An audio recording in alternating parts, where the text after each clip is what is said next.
Bonjour la famille, bienvenue sur Stories with Madesi. Veuillez vous abonner et laisser un like, cela représente beaucoup pour nous.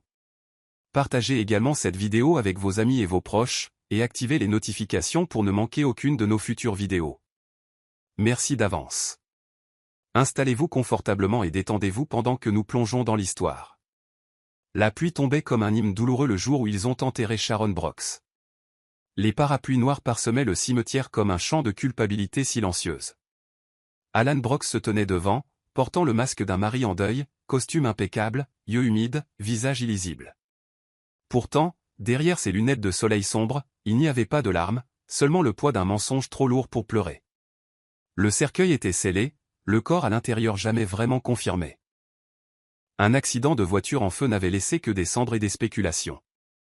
Nous n'avons pas pu tout récupérer, avait dit le coroner, mais Alan avait insisté pour l'enterrement. La conclusion, c'est ainsi qu'il l'appelait. Geneviève se tenait derrière lui, vêtue d'un bleu marine subtil plutôt que du noir de deuil. Sa main effleurait son bras juste assez pour le revendiquer, mais pas assez pour inviter les chuchotements. « Je n'arrive pas à croire qu'elle soit vraiment partie », murmura quelqu'un dans la foule. Elle était si pleine de vie. Alan hocha seulement la tête, laissant le poids de la sympathie de chacun pressé contre l'enveloppe qu'il portait. En vérité, le silence entre lui et Sharon était devenu depuis longtemps quelque chose de fragile et d'amer. Elle était devenue distante, retirée, toujours en train de dessiner, toujours en train de penser. Et lui, eh bien, il avait trouvé du réconfort ailleurs. Geneviève lui avait promis l'amour, le succès et la vie que Sharon ne semblait plus capable de donner. Mais debout près de sa tombe, Alan sentit un nœud se former dans son estomac, un nœud qui ne ressemblait pas à du chagrin. La culpabilité, peut-être, ou l'effroi. Il se souvint du dernier message que Sharon lui avait envoyé, non lu jusqu'après l'accident. « Il y a quelque chose que je dois te dire. S'il te plaît, rentre à la maison ce soir. » Il n'est jamais rentré. Au lieu de cela, il avait dîné avec Geneviève, qui avait souri trop doucement et versé le vin trop rapidement.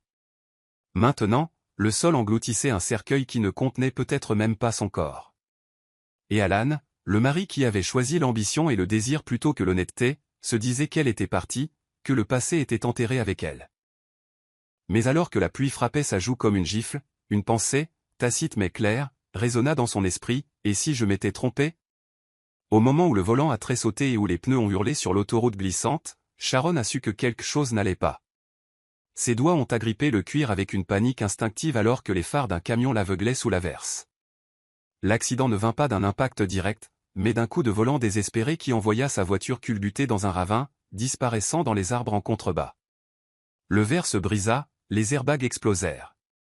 Le métal cria, puis le silence. Sharon rampa hors de l'épave des heures plus tard, du sang coulant sur sa tempe, étourdie et essoufflée. Sa cheville lui faisait mal, sa vision était floue, mais elle était vivante.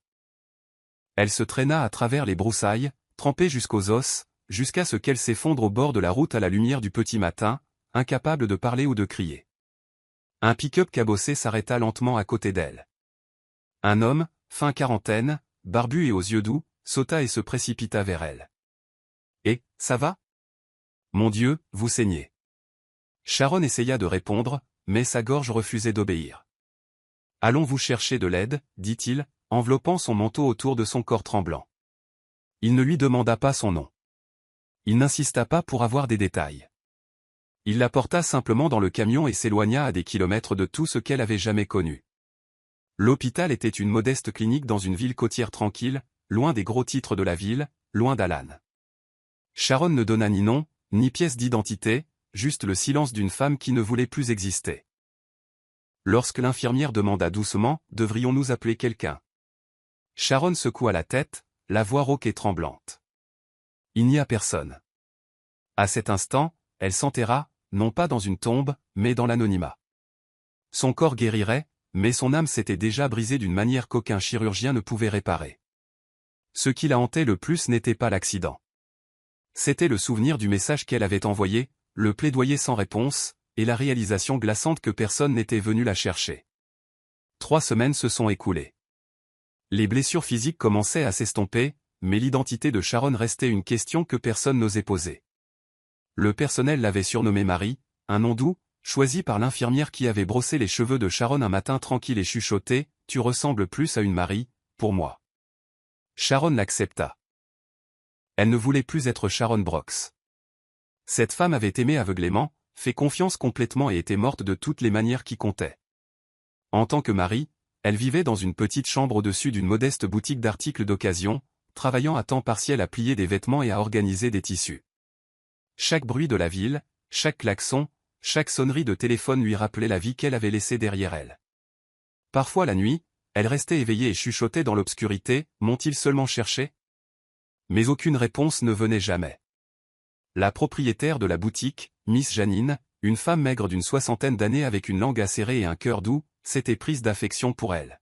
« Tu as de bonnes mains, Marie. La façon dont tu manipules le tissu, comme s'il t'écoutait. » Sharon souriait faiblement. « J'avais l'habitude de coudre, » répondait-elle, n'en offrant jamais plus. Les miroirs du magasin étaient son plus grand ennemi. Elle les évitait, détestait le reflet qui lui rappelait la femme qui concevait autrefois des robes pour des clients d'élite, mais qui pliait maintenant des jupes bon marché sur des étagères en bois. Pourtant, il y avait de la paix dans l'anonymat. Personne ne murmurait son nom, personne ne la plaignait, et surtout, personne ne lui mentait. Elle ne consultait pas les nouvelles. Elle ne voulait pas savoir si Alan était passé à autre chose, mais certains matins, lorsqu'elle apercevait son profil dans une vitre, elle posait sa main sur son ventre, le seul secret qu'elle n'avait pas lâché. « Il n'y a que nous maintenant, » murmura-t-elle à l'aube alors que les vagues s'écrasaient au-delà des falaises voisines, « et nous irons bien. » Il n'y avait pas de plan, pas de destination, juste la survie, juste la respiration. Pour l'instant, c'était suffisant. 6 mois après l'enterrement, la maison a été redécorée. Les croquis de Sharon avaient disparu. Son parfum ne persistait plus sur les draps. Alan se tenait dans leur chambre, boutonnant sa chemise blanche impeccable, regardant Geneviève dans le miroir alors qu'elle attachait ses boucles d'oreilles en perles. « Penses-tu que c'est trop tôt ?» demanda-t-il, la voix soigneusement mesurée. Geneviève se tourna vers lui, les lèvres retroussées dans ce sourire contrôlé qu'elle affichait lorsqu'elle essayait d'influencer la perception. « Il n'est jamais trop tôt pour revivre, Alan. Tu mérites le bonheur. Nous le méritons tous les deux. » Il ne répondit pas. Ses doigts s'arrêtèrent sur le dernier bouton. Parfois, il se réveillait encore en pensant qu'il entendait la voix de Sharon l'appeler, ou qu'il voyait sa silhouette dans le coin du couloir. Mais il chassait toujours cette pensée. Elle était partie. Enterrée. Le chagrin, disait-on, jouait des tours à l'esprit. D'ailleurs, Geneviève avait attendu assez longtemps. Ils étaient fiancés maintenant, et les préparatifs du mariage avaient déjà commencé. Ce soir-là, ils reçurent des amis dans l'appartement terrasse, des clients, des investisseurs, des gens qui admiraient la calme résilience d'Alan. « Il a si bien tenu le coup », murmura une femme à une autre en sirotant du champagne, « perdre une femme comme ça et toujours gérer l'entreprise. » Geneviève s'appuya contre le côté d'Alan, ses doigts glissant sur son dos, subtilement possessive. Mais lorsqu'elle se rendit dans la cuisine pour vérifier son téléphone, Alan se dirigea seul vers la fenêtre. Son esprit vagabonda, non pas vers son sourire ou son toucher, mais vers le dernier message de Sharon. Il l'avait gardé, non lu jusqu'à des jours après l'accident. « Il y a quelque chose que je dois te dire. S'il te plaît, rentre à la maison ce soir. » Cette seule ligne le rongeait comme une écharpe dans son âme. Il l'avait écarté, pensant que c'était un autre plaidoyer émotionnel, une autre nuit épuisante à essayer de réparer ce qui était déjà brisé. Mais si ce n'était pas le cas? Et si c'était quelque chose d'important, le genre de vérité qui change tout? « Tu le refais ?» La voix de Geneviève rompit ses pensées. Il se tourna vers elle, surpris. « Quoi ? » À la dérive comme si elle possédait toujours une partie de toi. Son ton était léger, mais ses yeux ne l'étaient pas. Alan sourit de manière crispée. « Elle ne le fait pas, mentit-il. » Mais dans sa poitrine, il n'en était plus si sûr. La ville côtière était petite, tranquille et intacte par le chaos de la vie que Sharon avait connue autrefois. Les mouettes criaient au-dessus de sa tête, et l'odeur du sel et des algues flottait par la petite fenêtre de son grenier chaque matin. Elle ne se faisait plus appeler Sharon, même en pensée. En tant que Marie, elle traversait les jours, invisible, lavant des tissus, organisant des étalages, vaporisant des vêtements avec précision.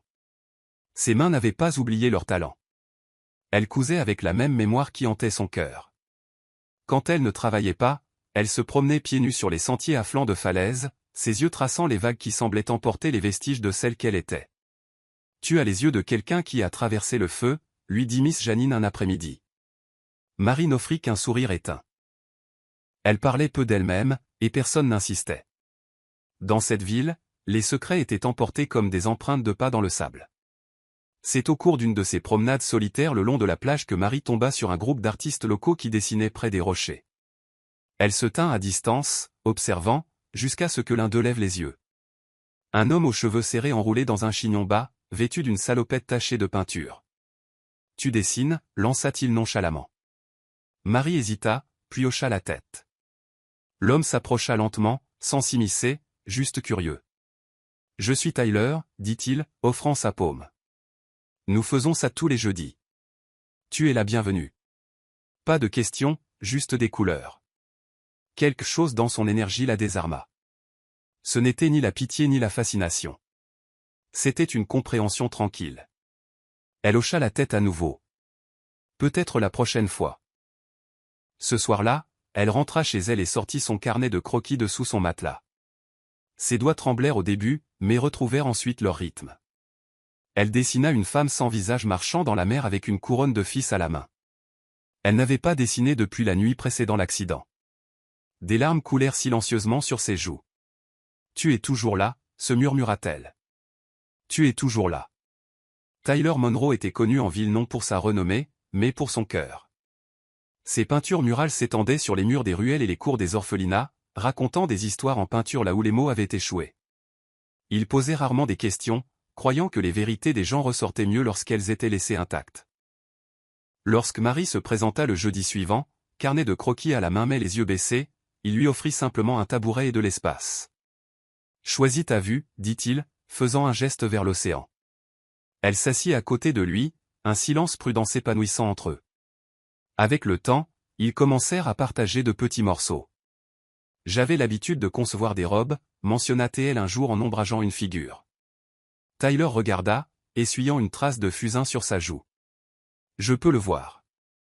Il y a de l'élégance dans tes lignes. » Elle ne répondit pas, mais une légère lueur de quelque chose, presque de la fierté, vacilla sur son visage. Ils devinrent compagnons de routine. Matin à la boutique, soirée avec des crayons, et week-end à explorer les galeries locales. La présence de Tyler ne se sentait jamais exigeante. Il la laissait exister à ses propres conditions.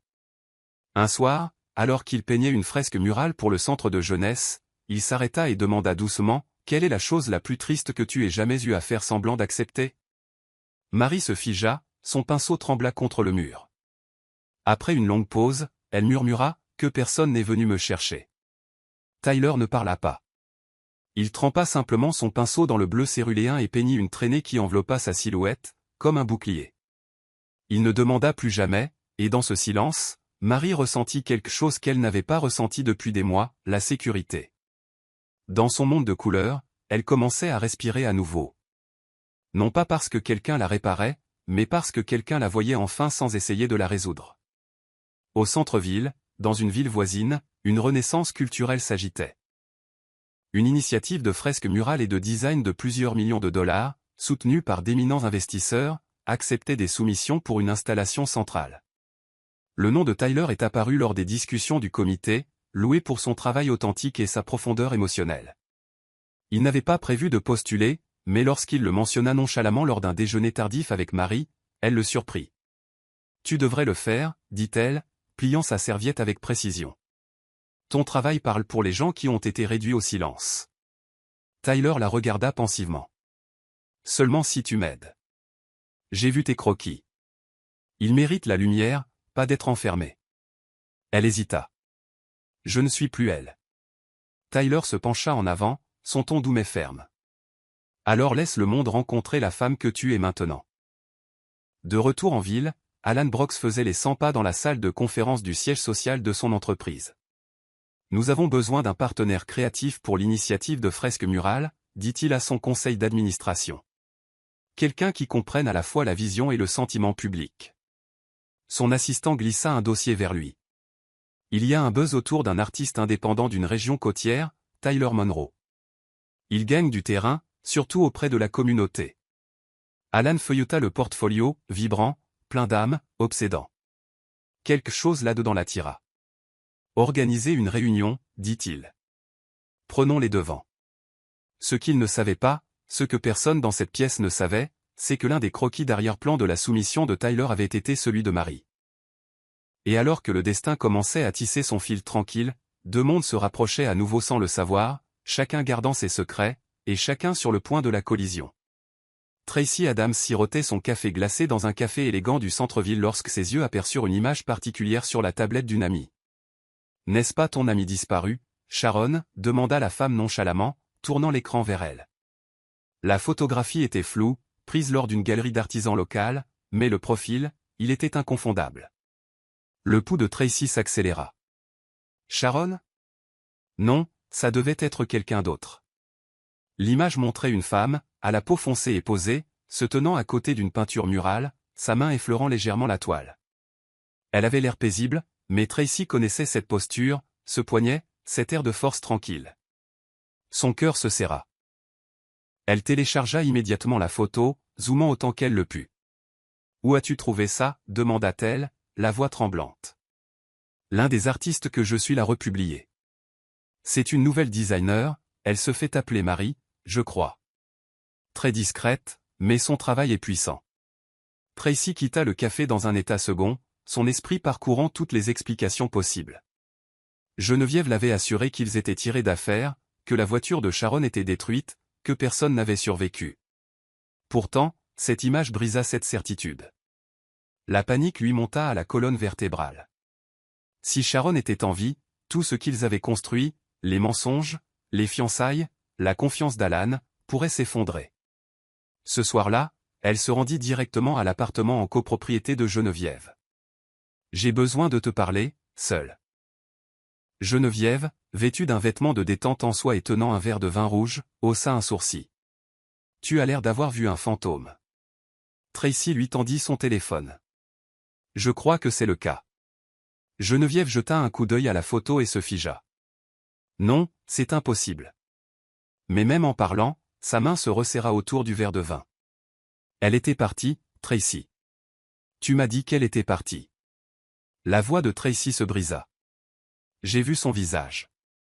Je sais ce que j'ai vu. » La pièce sombra dans un silence épais. Geneviève posa lentement le verre. « Alors nous avons un problème, un très gros problème. » Geneviève ne dormit pas cette nuit-là. Elle s'assit à son îlot de cuisine en marbre, les yeux rouges, examinant la photo à plusieurs reprises, essayant de trouver des incohérences. Mais il n'y en avait pas. La ressemblance était trop forte. La peur qui avait été autrefois enterrée sous son ambition remonta à la surface. Elle s'était battue trop fort pour cette vie, jouant la fiancée parfaite, apaisant les doutes d'Alan et marchant sur la pointe des pieds autour de la culpabilité comme une maîtresse. Elle avait tissé sa toile si étroitement que même Alan commençait à croire que l'accident était le destin. Mais si Sharon avait survécu, elle pouvait tout détruire.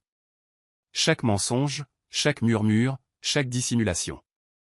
Geneviève ouvrit son tiroir et en sortit un vieux dossier Manille étiqueté Conséquences Brox. Il contenait tout. Les dossiers médicaux de Sharon, les rapports de toxicologie, même son dernier message vocal. Ses mains tremblaient. Ce n'était pas seulement une affaire inachevée. C'était un fil électrique sous tension. Le lendemain matin, elle joua le rôle de la perfection, assistant à un brunch de charité, souriant pour des photos, ses cheveux balayés en un chignon impeccable. Mais quand Alan lui prit la main devant les caméras, elle murmura fermement entre ses dents, « Nous devons parler. » En privé, elle le guida dans la voiture, fermant les portes avant que le chauffeur ne puisse poser de questions. Tracy a vu quelque chose de troublant. Une femme qui ressemble exactement à Sharon, et non pas de la manière elle me rappelle elle, mais de la manière je pense qu'elle est en vie. Alan se raidit. « Quoi ?» demanda-t-il, à moitié en riant. « C'est ridicule. Nous l'avons enterrée. » Geneviève se pencha, les yeux flamboyants. « Nous avons enterré un cercueil, Alan. Une voiture brûlée ne confirme pas un corps. » L'expression d'Alan s'assombrit. « Es-tu en train de dire que tu n'es pas sûr qu'elle soit morte ?» Geneviève recula, feignant l'offense. « Bien sûr que je suis sûr, mais ne préférerais-tu pas le confirmer plutôt que d'être pris au dépourvu ?» Alan ne répondit pas. Il fixa juste la fenêtre, le silence entre-rempli maintenant d'un nom qu'aucun d'eux n'osait prononcer trop fort, Sharon. Tyler s'appuya contre la balustrade en bois du toit de la galerie alors que la brise ébouriffait ses boucles, regardant Marie disposer ses croquis le long du mur d'exposition intérieure. C'était la première fois qu'elle acceptait que l'une de ses pièces soit vue au-delà de leur soirée tranquille de création. « Es-tu sûr que ça va » demanda-t-il doucement. « Nous pouvons les retirer si tu changes d'avis. » Marie se tourna, sa voix basse mais certaine. « Si je continue à me cacher, je disparaîtrai à nouveau. Je ne veux pas m'évanouir 2 fois dans une vie. » Tyler hocha légèrement la tête, l'admiration cachée derrière son calme habituel. Cette nuit-là, sous un éclairage doux et une musique jazz délicate, la petite galerie s'anima. Des étrangers s'arrêtèrent et fixèrent le travail de Marie, des silhouettes de femmes cousues de fil d'or, chacune puissante, mystérieuse et souffrant d'une histoire non racontée. Marie se tenait dans le coin, distante mais présente, son cœur battant à tout rompre à chaque compliment qu'elle entendait. Pour la première fois, elle ne se sentit pas invisible. Elle n'était pas Marie la commis, ni la femme qui était partie. Elle était à nouveau une artiste, une créatrice, une âme qui valait la peine d'être vue. « Qui a fait ça » demanda une femme avec une écharpe rouge à voix haute. Là, déchirant et beau à la fois. Tyler sourit de l'autre côté de la pièce. « C'est Marie. Elle est juste là. » Marie s'avança légèrement, juste assez pour accepter les éloges. Il ne s'agissait pas de célébrité. Il s'agissait de revendiquer son existence. Lorsque la foule s'éclaircit, Tyler la trouva à côté de l'une de ses pièces les plus sombres, une femme sans visage recroquevillée sur un lit d'hôpital, des fils dessinés comme des vignes autour d'elle. « Celui-là, dit-il doucement, il frappe fort. » Elle le regarda et murmura, « C'est la nuit où je suis morte. » Tyler n'insista pas pour avoir des détails. Il posa simplement sa main légèrement sur la sienne, et à cet instant, entourée d'étrangers, d'éloges et d'échos du passé, Marie sentit la plus petite lueur de quelque chose qu'elle n'avait pas ressenti depuis longtemps, l'espoir.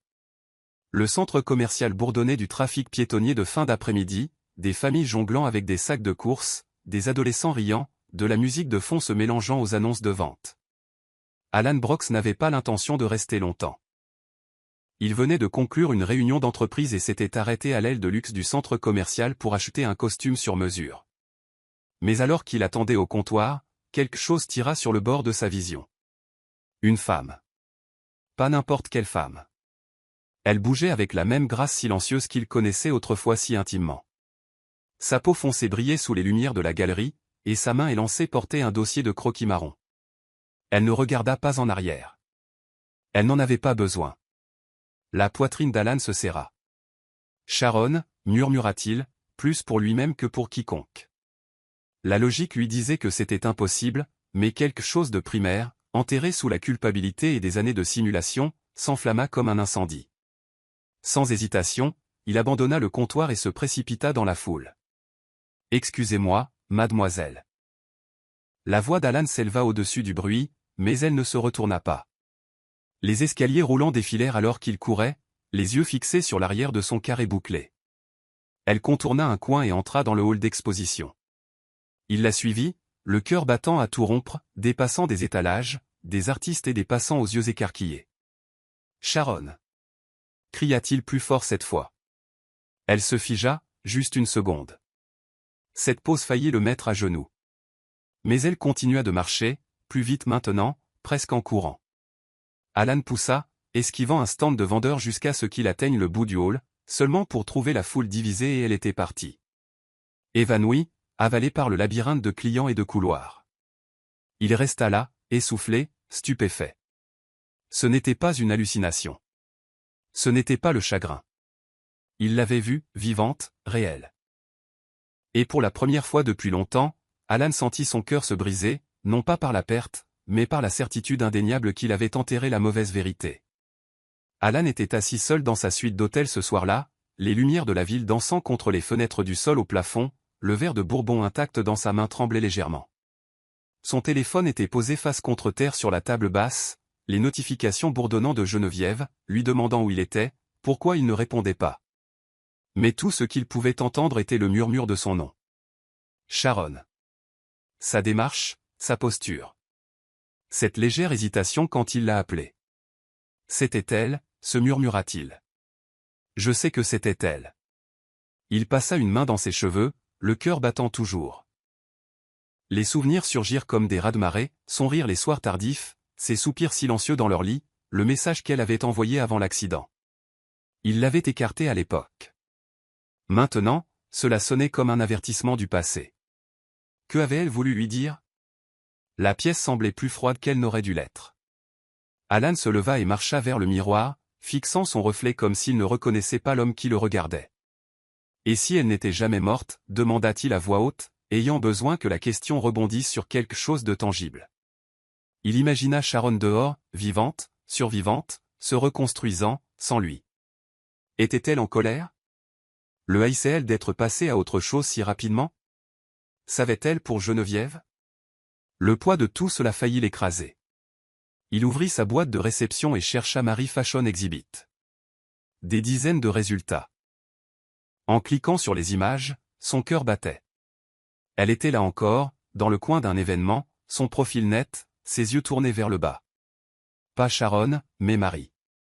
C'était le nom qu'elle utilisait maintenant, un nom qu'il n'avait jamais su chercher. Il le murmura à voix haute. Marie. Quelque chose de sacré remua dans sa poitrine. Elle n'avait pas voulu être retrouvée, et pourtant il l'avait vue. Disparaîtrait-elle à nouveau s'il la poursuivait trop fort? Ses doigts planèrent au-dessus de son téléphone. Il n'appela pas Geneviève. Il appela plutôt son assistant. J'ai besoin d'un rapport complet sur cet artiste nommé Marie, discrètement et en toute confidentialité. Il y eut une longue pause à l'autre bout. Compris, monsieur. Alan expira lentement. Son passé venait de revenir à la vie, et il n'allait pas rester enterré cette fois. De retour à la maison, Geneviève se tenait près de la table à manger, parfaitement habillée, pour le dîner de fiançailles privé qu'elle avait planifié pendant des semaines. Les bougies vacillaient, le jazz doux bourdonnait dans la chaîne hi-fi et le vin était ouvert. Mais la place en face d'elle restait vide. Alan était resté sans réponse toute la journée. Elle vérifia son téléphone à nouveau, 10 SMS sans réponse. « Où diable es-tu » marmonna-t-elle. La tension qu'elle avait si fortement refoulée remontait. Lorsqu'Alan franchit finalement la porte vers minuit, sa chemise défaite, les yeux vides, elle ne perdit pas de temps. « Tu m'as ignoré toute la nuit » dit-elle froidement. « Faisons-nous ça maintenant, Alan ?» Il jeta ses clés sur le comptoir sans un mot. « Tu l'as vu, n'est-ce pas » insista-t-elle. Il se tourna brusquement vers elle. « Oui. » Le souffle de Geneviève se coupa, et Alan la regarda, la mâchoire serrée. « Elle est vivante, et tu savais que c'était une possibilité. » Elle recula, essayant de rester composée, mais sa voix vacilla. « Tu penses que je mentirais sur quelque chose comme ça? » Oui, lâcha-t-il, la voix tremblante. Parce que tout ça, notre relation, ces funérailles, la façon dont tu as emménagé, c'était trop commode. L'air entrecrépita de tension. La façade de Geneviève se fractura. Tu ne comprends pas ce qu'il a fallu pour survivre à cette année, Alan. Tu étais en train de sombrer. L'entreprise avait besoin d'une direction. Nous construisions quelque chose, ensemble. Mais Alan n'écoutait pas. Son esprit était à des kilomètres de là, dans un centre commercial, dans un couloir, poursuivant une femme dont l'absence l'avait défini plus qu'il ne le réalisait. Tu étais son amie, Geneviève, murmura-t-il amèrement. Tu l'as aidée à l'enterrer, et maintenant, elle se promène avec un nouveau nom, et une vie dont je n'ai jamais fait partie. Elle tendit la main vers lui, désespérée. Tu l'aimes toujours, n'est-ce pas? La réponse d'Alan vint comme un coup de poing dans sa poitrine, je n'ai jamais arrêté. Le buzz autour de l'exposition n'avait pas diminué. Le travail de Marie, chargé de symbolisme et saturé de chagrin et de grâce, avait remué quelque chose sur la scène artistique locale. Des journalistes commencèrent à appeler Tyler pour des interviews, mais il refusa la plupart, protecteur de la femme derrière les designs. Un après-midi, il la trouva assise à la plage, pieds nus, dessinant des vagues. « Ils parlent de ton travail, dit-il, se laissant tomber à côté d'elle dans le sable. Ils veulent savoir qui tu es. » Marie ne leva pas les yeux. Son crayon se déplaçait par des traits prudents. « C'est le problème. Je ne suis pas sûr de le savoir non plus. » Tyler marqua une pause. « Alors peut-être qu'il est temps de le découvrir. Laisse le monde connaître le nom derrière les lignes. » Ses épaules se raidirent. « Si je le fais, Ils me trouveront. Il inclina la tête. Te caches-tu de quelqu'un, ou de la personne que tu étais? Le vent souffla entre eux, son silence plus fort que les mots. Plus tard ce soir-là, alors qu'ils organisaient des fournitures pour la prochaine proposition de fresque murale, Tyler posa une nouvelle toile à côté de la sienne. Tu n'as pas à être celle que tu étais, dit-il doucement, mais tu mérites d'exister pleinement. Tu mérites d'être vue. Marie fixa la surface vierge, puis le miroir à proximité. Elle toucha son visage, presque comme si elle essayait de tracer le souvenir sous sa peau. J'avais l'habitude de croire que si j'étais bonne, loyale, aimante, les gens resteraient, murmura-t-elle. J'ai tout perdu en essayant de m'accrocher à quelqu'un qui me lâchait déjà. Tyler se tint derrière elle, pas proche, mais assez près. Alors peut-être que maintenant, tu construis quelque chose juste pour toi. Les larmes lui montèrent aux yeux, mais elle ne se retourna pas. J'ai peur, Tyler.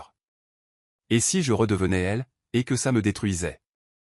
Sa réponse vint avec une certitude tranquille. Ou, et si redevenir elle te libérait enfin?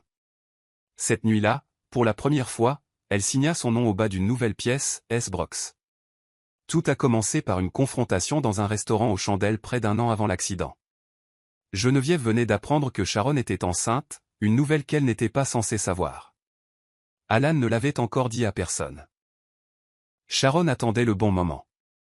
Mais Geneviève, toujours avec 5 longueurs d'avance, avait intercepté un rapport médical que Sharon avait envoyé par erreur à l'email du bureau d'Alan. Cette nuit-là, Geneviève confronta Tracy, sa complice de longue date et la meilleure amie de Sharon à l'époque. Elle est enceinte, siffla-t-elle. Cela change tout. Tracy pâlit. Alan ne le sait pas encore. Geneviève se pencha en avant, la voix basse et vicieuse. Alors nous nous assurons que ça donne l'impression qu'elle cachait autre chose, qu'elle n'était pas stable. Qu'elle est partie. Tracy hésita. Tu parles de manipulation, pas de vérité. Le ton de Geneviève s'aiguisa. Je parle de survie, pour nous deux. Elles plantèrent des graines lentement, délibérément. Des rumeurs sur le lieu de travail de Sharon concernant sa santé mentale. Des courriels anonymes aux membres du conseil d'administration remettant en question son comportement. Lorsque Sharon essaya de signaler d'étranges lacunes dans le système de freinage de sa voiture, les mécaniciens dirent que tout allait bien, car Tracy leur avait déjà parlé. Et puis vint la nuit de l'accident. Les freins lâchèrent, la voiture dérapa, et Geneviève passa un coup de fil à un contact de nettoyage qu'elle avait utilisé une fois auparavant, rend la méconnaissable. Elle ne peut pas revenir de ça. Personne ne remit en question l'incendie. Personne n'attendit un rétablissement. Alan pleura ce qu'il croyait être la perte. Geneviève le réconforta tout en resserrant le nœud de son contrôle. Mais ce qu'elle n'avait pas prévu, c'est que Sharon survive à la trahison même qu'elles avaient orchestrée. Et maintenant, avec des murmures de sa réapparition, l'emprise de Geneviève se relâchait. Tracy, autrefois loyale, regardait maintenant depuis la touche avec un sentiment croissant d'effroi. Les secrets enterrés dans la cendre ne restent pas silencieux pour toujours.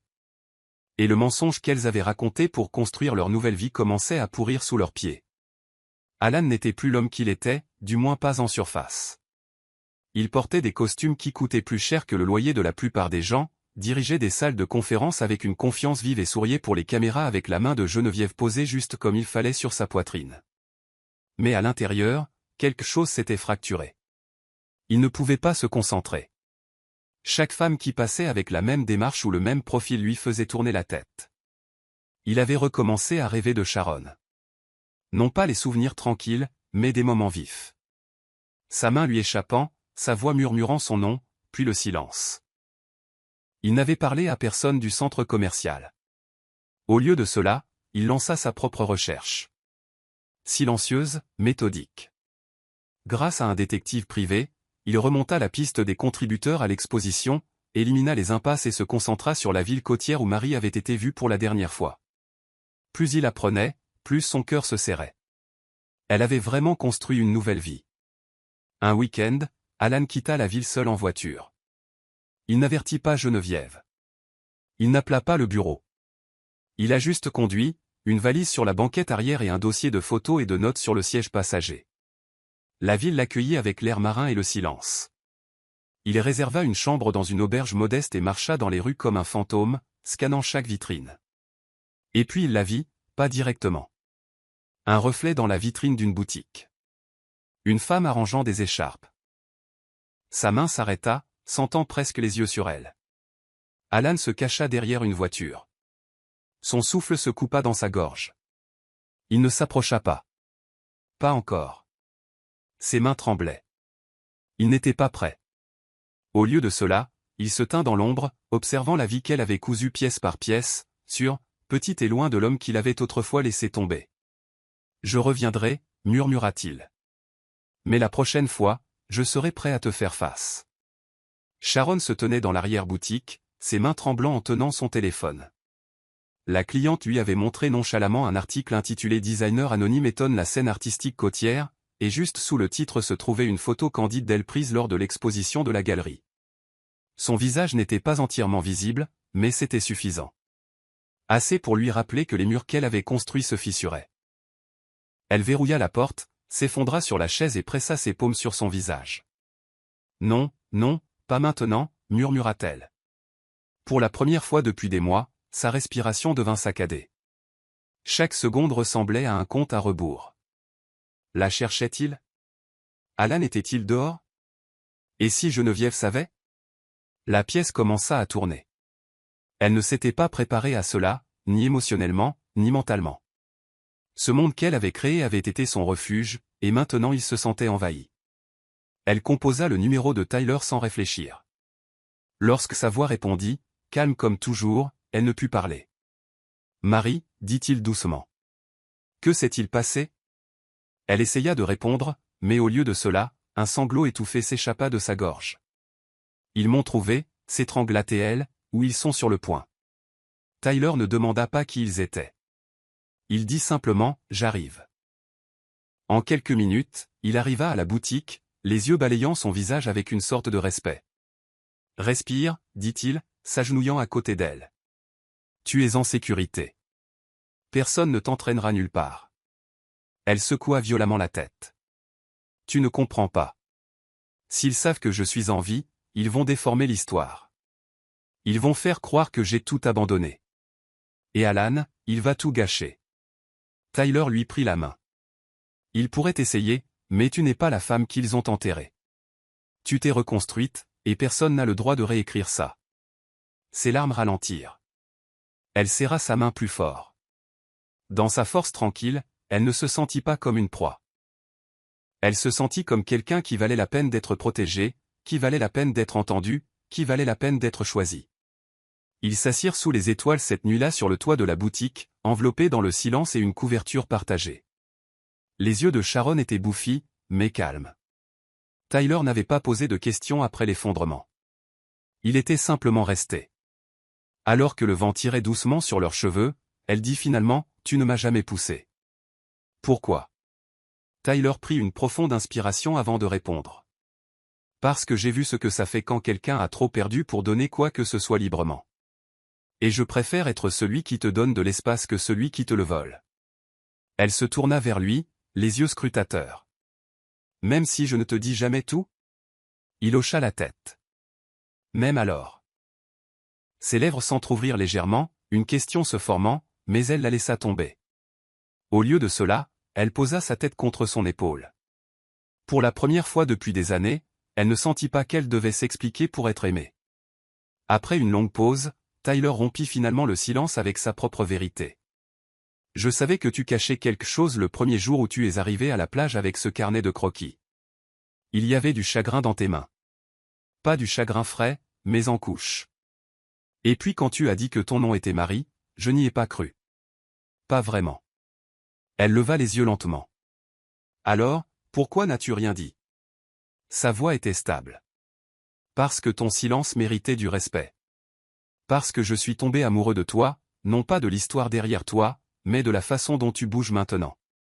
La façon dont tu regardes le monde comme s'il essayait de te prendre autre chose. » Le souffle de Sharon se coupa. « Toi, quoi? » Tyler sourit chaleureusement et doucement. « Je t'aime, et non pas parce que j'attends quelque chose en retour. Je t'aime parce que ta survie est belle. » La confession ne l'effraya pas. Elle l'adoucit. Elle ne répondit pas avec des mots, mais lorsqu'elle prit sa main et la plaça sur son cœur, Tyler comprit. Elle n'était pas encore prête à le dire, mais elle ne fuyait plus non plus. Tracy était assise dans sa voiture en face de la boutique, ses lunettes de soleil la protégeant du soleil de l'après-midi et de la reconnaissance. Elle avait pris l'avertissement de Geneviève au sérieux, et après 3 jours à suivre des pistes, elle trouva la ville. Quand elle vit Sharon sortir du magasin avec un plateau d'échantillons de tissu et saluer un client avec un léger signe de tête, son estomac se tordit. C'était elle, vivante, différente, mais indubitablement Sharon. Tracy s'était dit qu'elle était venue uniquement pour confirmer la vérité, mais la vérité lui crevait maintenant les yeux en plein jour. Elle regarda Tyler apparaître de l'intérieur, embrasser légèrement Sharon sur le front et murmurer quelque chose qui la fit sourire. La jalousie et la culpabilité faisaient rage dans la poitrine de Tracy. Elle prit une photo rapidement, ses mains tremblantes. Geneviève a besoin de voir ça, marmonna-t-elle, mais une voix à l'intérieur lui chuchota autre chose, ne le fais pas. Elle resta assise là pendant près d'1 heure, immobile. Les souvenirs surgirent. Le jour où Sharon lui avait dit avec enthousiasme qu'elle pourrait être enceinte. La façon dont elle avait demandé conseil sur la façon de le dire à Alan. La façon dont Tracy avait souri, même en planifiant sa trahison. Tu ne mérites pas ce genre de paix, murmura Tracy les dents serrées, sa voix tremblante, mais même en disant cela, des larmes coulaient sur ses joues. Sharon n'avait pas seulement survécu. Elle avait échappé à la tempête et trouvé quelque chose de mieux, et maintenant Tracy était à la croisée des chemins. Si elle le disait à Geneviève, cela déclencherait une réaction en chaîne qui briserait cette paix. Mais si elle ne disait rien, son silence serait une trahison envers la femme qu'elle avait juré autrefois de protéger. Elle agrippa fermement le volant, ses ongles s'enfonçant dans le cuir. « Pourquoi as-tu dû survivre » chuchota-t-elle amèrement, et pourtant, alors que le rire de Sharon flottait à travers la porte ouverte du magasin, Tracy ne démarra pas la voiture. Pas encore. Quelque chose en elle avait changé, et pour la première fois, elle n'était plus sûre de quel côté elle se tenait. Sharon sortit de la boutique juste au moment où le soleil plongeait derrière les toits, baignant la ville d'une chaude lueur dorée. La brise était douce, mais sa poitrine était serrée, comme si l'air l'avertissait. Elle se dirigea vers le café de l'autre côté de la rue, où elle prenait souvent le dîner après la fermeture. Mais avant qu'elle ne traverse, une voix coupa le calme du soir. Sharon. Ses pieds se figèrent au milieu d'un pas. Elle se retourna lentement, et elle était là, Tracy. Pas dans ses rêves, pas dans ses souvenirs, mais en chair et en os, debout près d'une voiture garée, les bras croisés fermement sur sa poitrine. La bouche de Sharon devint sèche. « Que fais-tu ici » demanda-t-elle, la voix tendue. Tracy ne s'approcha pas, je devais voir si c'était réel. Si tu étais réel. Il n'y avait ni chaleur, ni soulagement. Juste de la culpabilité et une tension assez épaisse pour étouffer. « Tu m'as laissé brûler » dit Sharon doucement, sa voix plus stable qu'elle ne le sentait.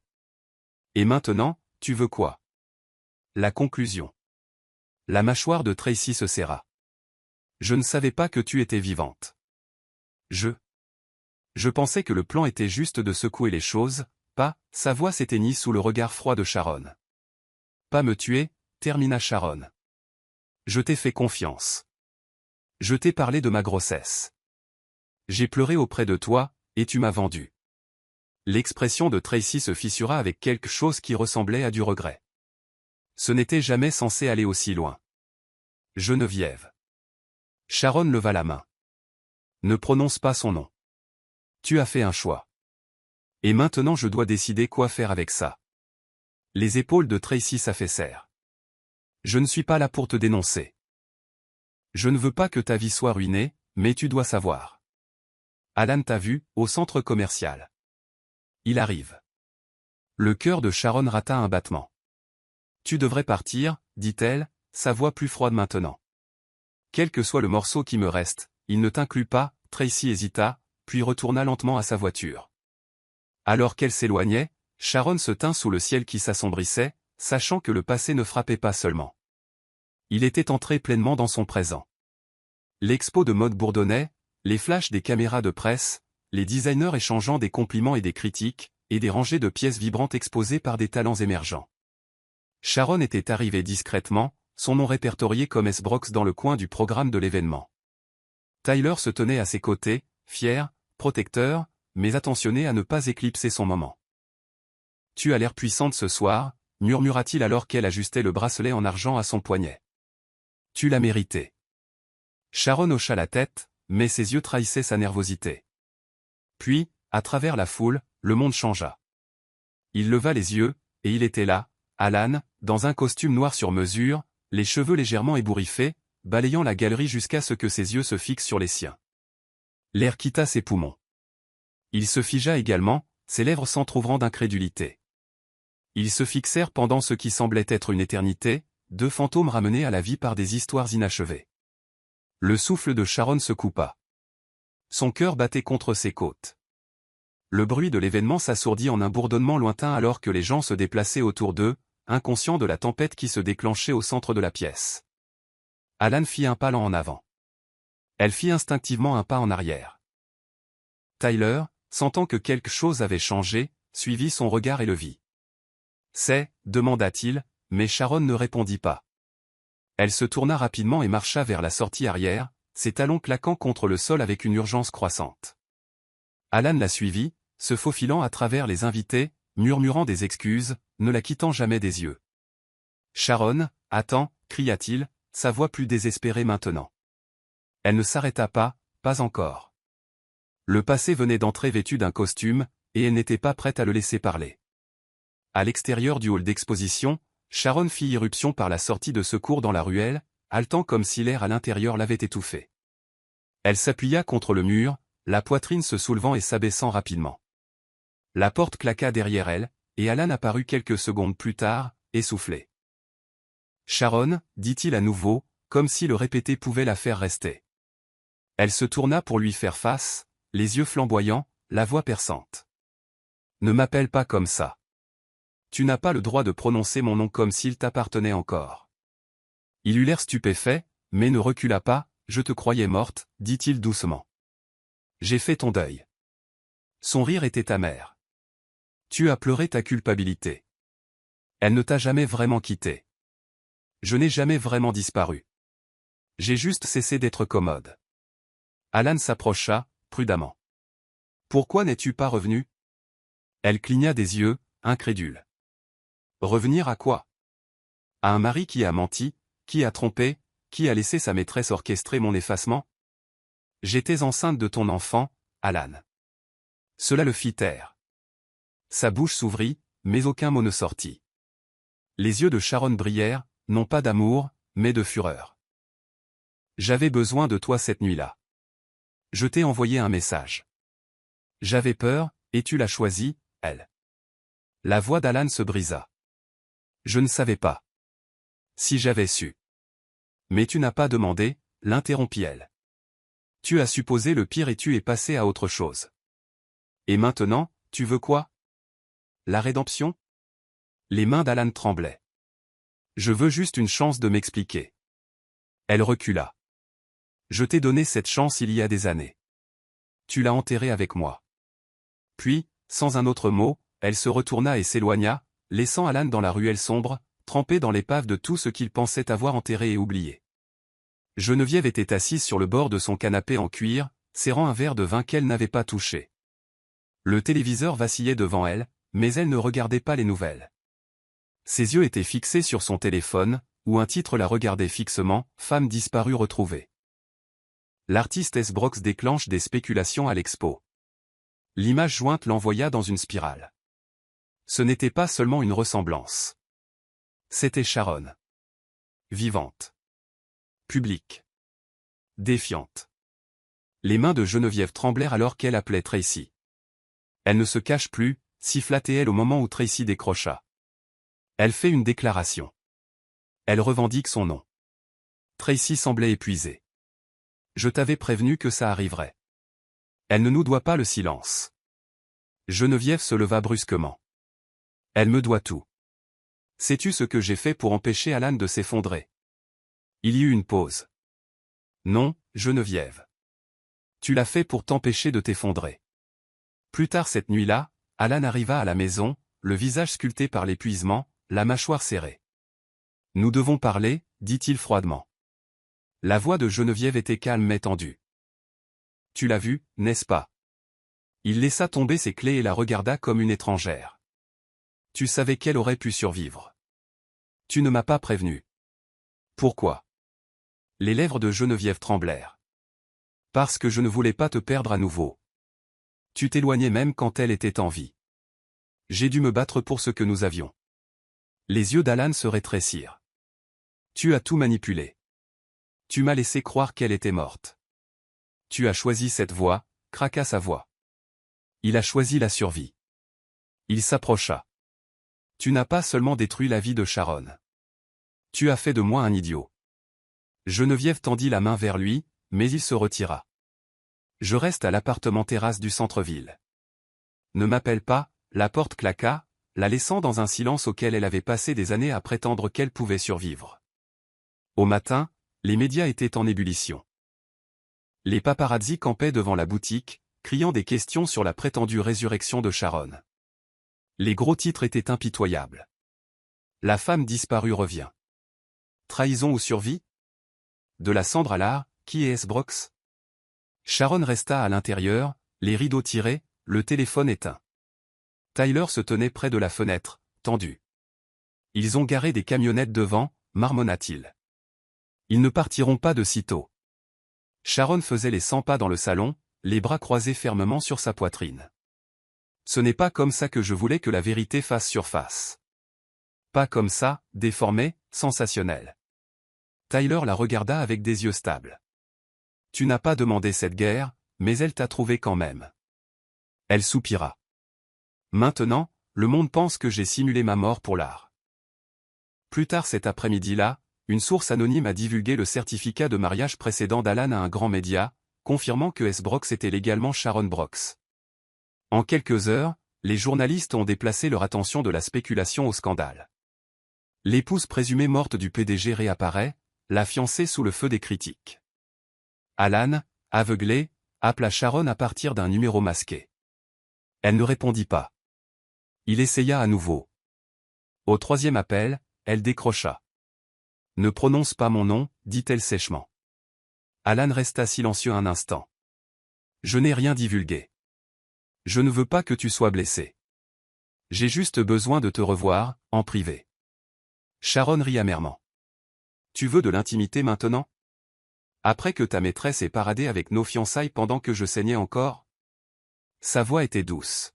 « S'il te plaît, Sharon, juste une fois, non pas pour une conclusion, pour la vérité. » Elle ne répondit pas, « Il y a beaucoup de choses que je dois dire, mais plus que ça, je veux t'entendre. Pas la version que j'ai créée, toi. » Sa main trembla. « Alors sois à la galerie demain. Seul. Si je vois une seule caméra, c'est fini. » Elle raccrocha, le cœur battant, sachant que cette réunion déterminerait quel morceau de son passé serait enfin enterré pour de bon. Tyler rentra des courses pour trouver Sharon assise à sa table à manger, son carnet de croquis intact. Ses yeux étaient distants, les lèvres serrées. « Alan a appelé, dit-elle sans lever les yeux. Tyler s'arrêta dans l'embrasure de la porte, hochant lentement la tête. Je m'en doutais. Elle rencontra finalement son regard. J'ai accepté de le rencontrer, demain, à la galerie. Le silence entre s'étira, ni hostile ni chaleureux. Tyler se dirigea vers la chaise en face d'elle, s'y installant avec précaution. Tu ne me dois pas d'explication, Sharon. Ses sourcils se froncèrent. Mais je veux t'en donner une. Tu le mérites. Il esquissa un léger sourire. Je savais que ce jour viendrait. J'espérais juste que je compterais assez pour que ce soit plus facile. Sa gorge se serra. Tu comptes beaucoup. Tu m'as ancré quand je ne pouvais pas faire confiance au sol sous mes pieds. Il hocha la tête, mais ne la toucha pas, je ne suis pas jaloux de ton passé, mais je suis protecteur de ta guérison, et je sais à quel point il est facile de retomber dans l'ancienne douleur et d'appeler ça la conclusion. Sharon baissa les yeux vers ses mains. Et si j'entre là et que je réalise qu'une partie de moi l'aime toujours? Tyler prit une longue inspiration. Alors tu en sortiras en le sachant avec certitude. Que cette partie appartienne à ton avenir, ou qu'elle ait finalement besoin de reposer dans ton passé. Les larmes lui montèrent aux yeux. Je ne veux pas perdre ce que nous avons construit. Tyler se pencha en avant. Tu ne le feras pas. À moins que tu ne cesses d'être honnête avec toi-même, et l'honnêteté est la seule chose qui t'a maintenu en vie jusqu'à présent. Elle tendit la main à travers la table et tint la sienne, reconnaissante et incertaine, tout à la fois. Dans son calme, elle trouva la paix. Mais le matin, elle marcherait seule dans la tempête, non pas comme une femme brisée, mais comme une femme déterminée à revendiquer son récit, quelle que soit la vérité qu'il découvrirait. La galerie était calme, éclairée uniquement par de douces lumières de piste qui illuminaient les toiles comme des murmures de souvenirs oubliés. Sharon arriva tôt, ses pas résonnant contre les planchers polis. Chaque tableau accroché au mur ressemblait à une extension d'elle-même, inachevée, en couches, cicatrisée. Quand Alan entra, la porte se ferma doucement derrière lui. Il avait l'air plus vieux qu'elle ne s'en souvenait, moins soigné, plus humain. Ses yeux cherchèrent les siens comme s'il essayait de retrouver la femme qu'il avait perdue. Mais Sharon ne broncha pas, « Dis ce que tu es venu dire », dit-elle, se tenant ferme, les bras croisés. Alan s'approcha, mais pas trop. « Je ne suis pas venu ici pour supplier, » dit-il, la voix basse. « Je suis venu pour comprendre. Je veux entendre ta vérité, pas l'histoire qu'on m'a racontée. La tienne. » Elle le regarda longuement avant de parler. « Tu m'as abandonné avant l'accident, Alan. Bien avant. J'étais invisible à tes yeux à l'instant où Geneviève est intervenue. » Son visage se tordit de regret. « J'étais aveugle. Je ne vais pas chercher d'excuses. » Sa voix trembla, mais ne se brisa pas, « J'étais enceinte. J'avais besoin de toi cette nuit-là. J'ai tendu la main parce que j'avais peur, et tu étais avec elle. » Alan détourna le regard, la honte l'envahissant comme une vague. « Je ne savais pas. Si j'avais. » Elle le coupa. « Mais tu n'as pas demandé. Tu ne t'es pas demandé. Tu les as juste laissés fermer le cercueil sans jamais demander pourquoi j'avais cessé d'être moi-même. » Alan recula, les mains tremblantes. « Je mérite la douleur que j'ai portée. Mais tu ne la méritais pas. Tu méritais l'amour, et je t'ai donné l'absence. » Les yeux de Sharon se remplirent, mais son menton resta haut. « Je ne suis pas venu ici pour tes excuses. Je suis venu pour voir si je te devais encore le pardon, et maintenant je le sais. Je ne te le dois pas. » Les lèvres d'Alan s'entr'ouvrirent, mais elle s'était déjà tournée vers la porte. La vérité avait été dite. Le poids n'était plus le sien. 2 semaines plus tard, Sharon se tenait au bureau du greffier du comté, son avocat à ses côtés alors que le juge signait l'ordonnance de rétablissement de nom. Les formalités administratives avaient été accélérées après la frénésie médiatique. Alan n'a pas contesté. En fait, il ne lui avait pas parlé depuis la galerie. Mais Geneviève s'est présentée, sans y être invitée, bien sûr. Elle est arrivée vêtue d'un tailleur pantalon bleu marine, les yeux aussi vifs que du verre. « Tu n'as pas le droit de réécrire l'histoire », murmura-t-elle durement alors qu'elle se croisait dans le couloir. Sharon s'arrêta, penchant légèrement la tête. « Je ne la réécris pas. Je la corrige. » Geneviève ricana, mais sa bravade était plus mince maintenant. Elle s'effondrait, et elles le savaient toutes les deux. À l'intérieur de la salle d'audience, le juge jeta un coup d'œil au dossier, puis regarda Sharon. « Êtes-vous prête à reprendre votre identité, madame ?» Sharon hocha la tête. « Oui, votre honneur. Je suis prête. » Après la session, la presse fourmilla à l'extérieur, les caméras clignotant, les questions fusant. Sharon émergea composée, flanquée de son avocat. « Avez-vous quelque chose à dire à Alan Brooks ?» cria un journaliste. Sharon s'arrêta, regarda directement l'objectif et dit calmement, « Je lui souhaite la guérison, mais je ne fais pas partie de son avenir. » Cette citation dominerait les gros titres pendant des jours. Pendant ce temps, Geneviève se tenait derrière la vitre teintée d'une voiture, regardant tout. À l'intérieur de sa poitrine brûlait la flamme amère d'une femme perdant le contrôle. Le conseil d'administration de l'entreprise d'Alan avait déjà demandé son retrait de 2 comités, citant des complications personnelles affectant l'image publique. Son plan parfait se dissolvait à la vue de tous. Tracy n'avait pas répondu à ses appels, et Alan était resté silencieux. Sharon, en revanche, est partie non seulement avec son nom, mais avec un calme qui laissait tout le monde bouche bée. Elle n'était plus Sharon la femme. Elle était Sharon la femme qui vivait. Sharon se tenait seule dans son appartement cette nuit-là, pieds nus sur le parquet, fixant le mur vide où elle prévoyait d'accrocher sa prochaine collection. Le silence n'était pas lourd, mais il n'était pas léger non plus. Elle avait gagné sur papier, au tribunal, dans les gros titres. Pourtant, la douleur en elle n'avait pas disparu. La liberté, réalisa-t-elle, vient souvent avec des échos silencieux. Le genre que l'on ne peut pas faire taire avec la justice. Elle se versa un verre de vin rouge, non pas pour célébrer, mais pour honorer le long chemin qu'elle avait parcouru. Tyler avait appelé plus tôt, mais elle n'avait pas répondu. Non pas parce qu'elle ne voulait pas entendre sa voix, mais parce qu'elle ne savait pas comment parler à travers le vide qu'elle ressentait s'enseigner à nouveau. L'amour qu'il offrait était stable et gentil, mais cette nuit, elle avait besoin de calme plus que d'un bras. Plus tard, elle s'assit à son bureau et ouvrit son journal. Ses doigts planèrent avant qu'elle n'écrive finalement « Aujourd'hui, je suis devenue entière en m'éloignant des morceaux ». Elle marqua une pause, puis le souligna. La ville pulsait doucement devant sa fenêtre, mais à l'intérieur, il n'y avait que la respiration et le battement de cœur d'une femme qui n'avait plus rien à prouver. La victoire était la sienne, mais elle était tachée de douleur, obscurcie par la perte.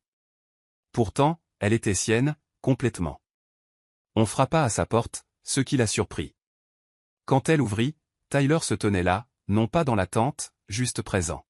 « Tu n'as pas à dire quoi que ce soit, » dit-il, tenant une petite boîte de plats à emporter et une tasse de thé. « J'ai juste pensé, peut-être que ce soir, tu ne voulais pas être courageuse seule. » Ses yeux se remplirent, et elle hocha la tête. Il ne demanda pas à entrer. Il attendit qu'elle recule, permission tacite accordée. Certaines victoires n'étaient pas célébrées par le bruit, mais par la présence. Et cette nuit, c'était suffisant. La lettre n'était pas censée être sentimentale. Sharon ne croyait pas qu'il fallait boucler les affaires inachevées avec un ruban de pardon. Mais il y avait des mots qu'elle devait dire, non pas pour Alan, mais pour elle-même. Elle s'assit au café près du port, une douce brise faisant flotter ses boucles, et sortit une feuille de papier à en-tête de couleur crème. Son stylo glissa lentement sur la page. Alan, je n'écris pas ceci pour rouvrir d'anciennes blessures, mais pour reconnaître la cicatrice que nous portons tous les deux maintenant. Son écriture était nette, contrôlée, chaque phrase portant le poids de souvenirs que personne d'autre ne pouvait comprendre. Je t'ai aimé, profondément. Cet amour est ce qui rend ta trahison si inoubliable. Mais j'en suis venu à accepter que nous ne pouvons pas défaire ce qui a été fait. Tu as enterré la version de moi que tu voulais. Mais la femme que je suis devenue n'était jamais censée rester enterrée. Elle continua, cette lettre n'est pas une conclusion. C'est une clarté. Tu ne m'as pas perdu la nuit de l'accident. Tu m'as perdu au moment où tu as cherché du réconfort dans les bras de quelqu'un d'autre, au lieu de demander pourquoi ta femme était devenue silencieuse. En bas, elle signa son nom complet, Sharon Ellis Brooks. Pas de pseudonyme, pas d'initiale, juste la vérité. Elle la plaça dans une enveloppe, la scella et la porta à la boîte aux lettres près de la mer. En la glissant à l'intérieur, elle se murmura, ce n'est pas à lui de réparer. C'est à moi de finir. Et avec cette libération finale, elle sentit une légèreté douce et inattendue, le genre qui ne vient que lorsque le chagrin ne s'accroche plus à ses côtes. Le lancement de sa ligne de mode solo attira une foule beaucoup plus nombreuse que Sharon ne l'avait prévu. Installé sur un toit sous le ciel crépusculaire, l'événement brillait de lumière dorée et de musique de piano douce. Les mannequins portaient des pièces inspirées de son rétablissement, tissu fluide, lignes nettes, pouvoir discret. Sharon se tenait dans les coulisses, vêtue d'une robe minimaliste ivoire qu'elle avait cousue elle-même, ses cheveux attachés en un nœud royal. Elle se regarda dans un miroir en pied juste avant de sortir. La femme qui se demandait autrefois si elle était suffisante avait disparu. Cette version de Sharon ne cherchait pas la permission d'exister. Elle existait simplement. Tyler apparut derrière elle, souriant tranquillement. « Tu es radieuse, dit-il. » Elle le regarda à travers le miroir et répondit, « Je suis chez moi. » Alors qu'elle montait sur la scène du défilé, non pas en tant que mannequin, mais en tant que créatrice, la foule se leva pour applaudir. Les flashs des appareils photo rebondirent contre le ciel nocturne, mais Sharon remarqua à peine. Ses yeux balayèrent le premier rang où Tyler se tenait, les mains dans ses poches, hochant la tête avec fierté. Les applaudissements étaient pour sa résilience, sa vision, son refus de rester silencieuse. Après la révérence finale, elle marcha jusqu'au bord de la plateforme et prit une respiration, levant le micro pour parler. Cette collection s'appelle Ressuscité. Elle est pour la femme à qui on a dit qu'elle était partie, pour la voix qui a été réduite au silence, pour quiconque a dû tout recommencer sans carte. La salle devint silencieuse, puis elle explosa en acclamations, non seulement pour la mode, mais pour la survie. En quittant la scène, Un membre du personnel lui tendit un miroir pour les dernières retouches, mais Sharon le repoussa. Je n'ai pas besoin de vérifier. Je la reconnais enfin. Elle marcha dans la nuit non pas comme la femme que quelqu'un avait autrefois enterrée, mais comme la femme qu'elle avait choisi de devenir. Voici le verset de la Bible pour l'histoire, Ésaïe 43 versets 18 et 19, ne vous souvenez plus des événements passés, ne considérez plus ce qui est ancien, voici, je vais faire une chose nouvelle, sur le point d'arriver, ne la connaîtrez-vous pas? Je mettrai un chemin dans le désert, et des fleuves dans la solitude. Ce verset reflète la renaissance de Sharon et son rejet du passé. Sa survie n'était pas un retour, mais un nouveau chemin souverain et divin. Morale de l'histoire, la survie ne consiste pas seulement à vivre. Il s'agit de revendiquer votre voix lorsque d'autres ont essayé de l'enterrer. La véritable guérison commence lorsque vous cessez de demander une conclusion et choisissez l'estime de soi à la place. L'histoire de Sharon nous rappelle que ceux qui rient aujourd'hui pourraient ne jamais voir le feu tranquille que vous construisez. Ne vous défendez pas. N'expliquez pas, laissez le temps tout révéler. C'est la fin de l'histoire. Qu'avez-vous appris de cette histoire?